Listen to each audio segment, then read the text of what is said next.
What's up, guys, and welcome back. If you're new here, this build series is taking a 1971 Chevrolet El Camino and turning it into my ultimate version of a track car.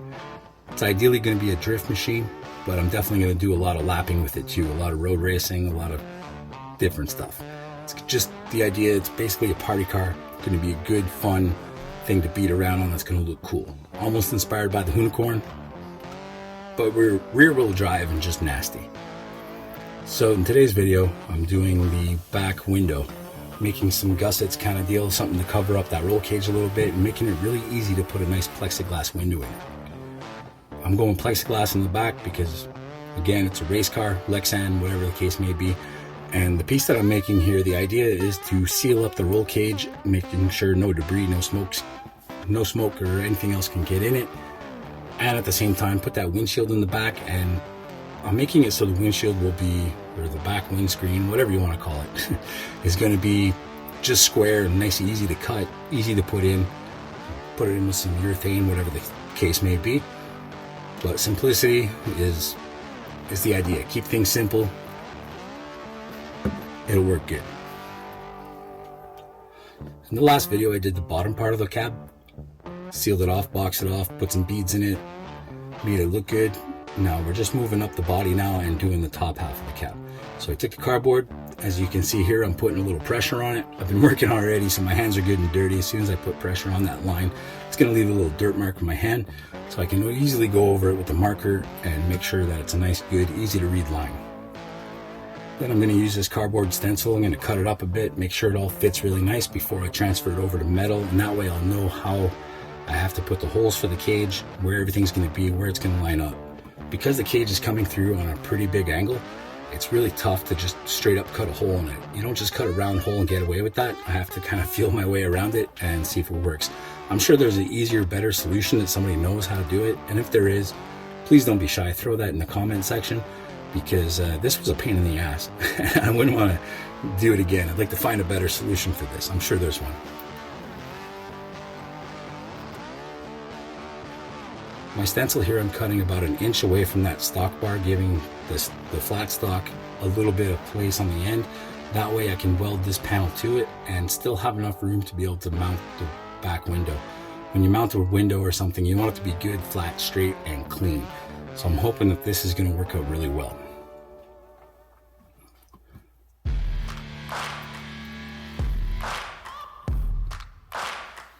Because these pieces, you're going to see them a lot from outside of the vehicle, when I do them in the sheet metal, I'm also going to put some beads in it. Now, I'm not really sure on the paint scheme or the color scheme how this thing's going to be. I know that I'm going to paint it. I'm not going to leave it raw steel, because maintaining that is just going to be too much. I have too much on the go for something like that. And it's going to be painted a certain color. Now, I'm leaning on gray for the roll cage and the chassis, and leaving the body black, because I find there's no better look for a muscle car than painting it black straight up. And also, I get really bored of really flashy colors real quick, so I don't want something to be that I'm not going to like in the future. I want it to be something that I'll look at always, and to be kind of like timeless and sort of fit any kind of feeling. A really loud, flashy car, like a muscle car, if it was bright orange or bright yellow or green or something, I find it gets kind of annoying and kind of like overdone after a while. And since there's so much of that going on, I might as well stick to the muscle car roots, because everything underneath this car is beyond muscle car. So if I paint those black, same color as the body, or I paint them the same color as the frame, I'm not sure. But either way, because I'm going to put these beads in it, I think it's going to end up looking pretty cool. So instead of making this two-piece, I decided to cut out this big valley in it. That's going to fit on one side of that cage, and then I'll make a piece that fits in between that hugs the other side. And hopefully it all lines up good and straight. I still have a nice spot to mount my window, and it's going to line up good. There's a little test fit, and it fits. There's some minor trimming to do because it's really close to the edges. On the edges, again, I'm going to need a little place to weld. I'm going to need a bit of meat on the metal. And the problem there is the inside of the windshield of the original car was pretty corroded. I'm sure it sat outside for a long time before I got it, and it had no windows or anything in it when I got it. So oxidization is a major problem with this thing. To be completely honest, when I first got it, half of it was rotten on the bottom and the other half was rotten on the top. There's one side of the car where the doors and the panels and everything are much more rotten than the other side. and the top of the pieces of the roof, and there's a hole in the roof on one side. And the opposite side of the car, the floors were completely done, and everything below the kick panel basically was completely scrapped. Because it's a race car, I wasn't too concerned about it, and that's half the reason I wanted it actually, was to make sure that I wasn't scrapping a really good car. And because everything was rotten and had to be cut out, I could chop it all out and I could do my own version of what I think it should be.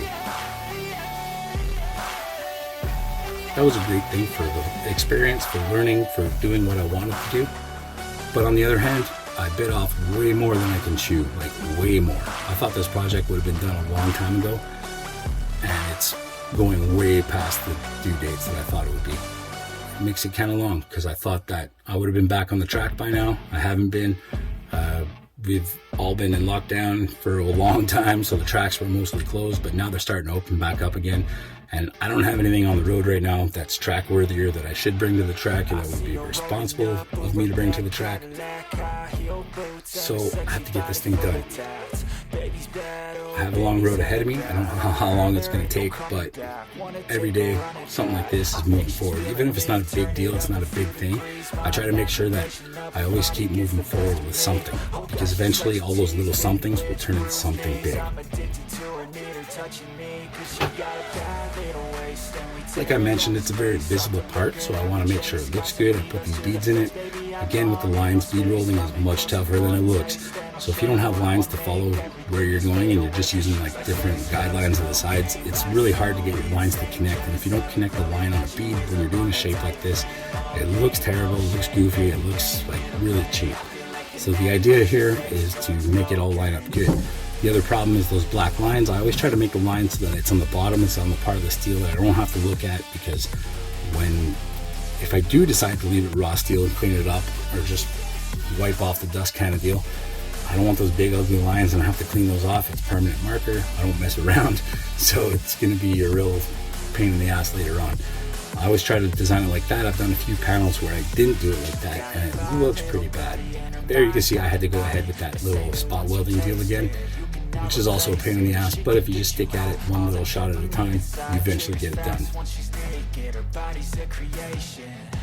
Now the panels in the back, everything's all sealed off. There's a few little spots I have to get, but for the better part, the firewall is good. So if the differential blows up, takes out the fuel cell, and explodes the entire back half of this car, I will survive.